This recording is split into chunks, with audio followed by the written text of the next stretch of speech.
our channel.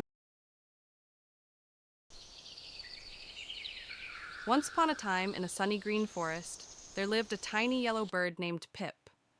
Pip was very small, his wings were soft, and his chirp was very quiet. Pip stayed on the low branches. He felt a little sad and very small. A baby bird had fallen from its nest. The nest was very high in the tree. Pip felt scared, but he knew he had to help.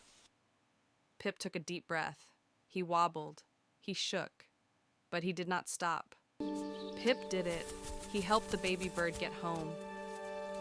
Pip was not the biggest bird. He was not the fastest bird.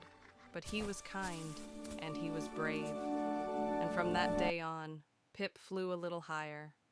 With a happy chirp and a proud smile,